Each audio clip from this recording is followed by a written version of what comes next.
မင်္ဂလာပါကျွန်တော်ဟိုနေ့ကခီးသွားမယ်ဆိုရင်ကျွန်တော်တို့ဒီဘက်ထရီတွေ inverter တွေကိုကျွန်တော်တို့ဘယ်လိုမျိုးပိတ်သွားရမလဲဆိုတော့ကျွန်တော်အစင်းစင်းနဲ့ကျွန်တော်ပြပြပြပါတယ်ပေါ့နော်အခုကျွန်တော်မိတ်ဆွေတွေခီးရပြန်လာတဲ့အချိန်မှာဘယ်လိုဖွင့်ရမလဲဆိုတော့ကျွန်တော်ကိုပြန်ပြရမယ်ခင်ဗျ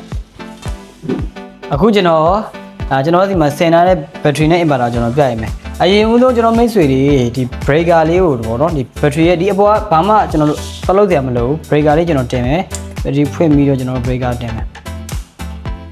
okay ဘက်ထရီကိုကျွန်တော်တို့ breaker တင်ပြီးရတယ်ကျွန်တော်တို့ခဏတော့စောက်ပေးရမယ်ပေါ့နော်ခဏလေးပဲစောက်ပေးဟုတ်ပြီဘက်ထရီကပုံမှန်တိုင်းပြန်ဖြစ်သွားပြီးမှဘက်ထရီတစ်လုံးနဲ့တစ်လုံးတော့မတူဘူးပေါ့နော် running ဆိုရင်ကျွန်တော်တို့မှာ inverter ကိုကျွန်တော်ဖွင့်မယ် inverter ဖွင့်မယ် inverter ခဏစောက်ပေး inverter မှာတချို့ inverter တွေကကျွန်တော်တို့ AC ဆိုတဲ့မီးလေးလင်းတယ်ပေါ့နော်အဲ့မီးလေးကျွန်တော်တို့လင်းတဲ့ထိကိုစောက်ပေးဒီကောင်တော့သူအတန်ပေးတယ်သူအချက်ပြပေးတယ် okay okay မှာအတန်လေးသေးသေးပေးပြီးတော့ကျွန်တော်မှာ breaker လေးကျွန်တော်တင်မယ်ဒါ AC output ဒါရင်ဒါ inverter နဲ့ output ပေါ့နော်ဒါ AC ကဒါ input ပေါ့နော် chain breaker ကိုကျွန်တော်မချနိုင်ဘူးဒါလောလောဆယ်ဒါကျွန်တော်တို့ EPC မီမလာတဲ့အချိန်ပေါ့နော်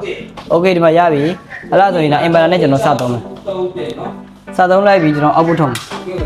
ဒါကိုယ့်အိမ်မှာဘာတွေသုံးပါလဲဒီသုံးမဲ့လုပ်တွေကိုကျွန်တော်စသုံးလို့ရပါရှင်ဗျဒီလိုလေးအချက်တွေတွားပြီပေါ့နော်တခုရှိတာကကျွန်တော်တို့ဘယ်လို error လေးအတက်နိုင်လဲဆိုတော့ကျွန်တော်တို့ပိတ်သွားတဲ့အချိန်မှာပဲပြန်ဖွင့်တဲ့အချိန်မှာပဲဖြစ်ဘက်ထရီကိုကျွန်တော်တို့ကဖွင့်လိုက်တာနဲ့ inverter တက်ဖွင့်တယ်ဆိုရင်ကျွန်တော်တို့ inverter မှာ error လေးကျွန်တော်တို့ဖြစ်နိုင်တယ်ပေါ့နော်ကျွန်တော်ပြောတဲ့အတိုင်းဘက်ထရီကိုဖွင့်ပြီးသွားရင်ကျွန်တော်ခဏစောက်သွားတော့မှကျွန်တော် inverter လေးဖွင့်ပြီပေါ့နော်ဒါလေးပါခင်ဗျကျေးဇူးများတင်ပါတယ်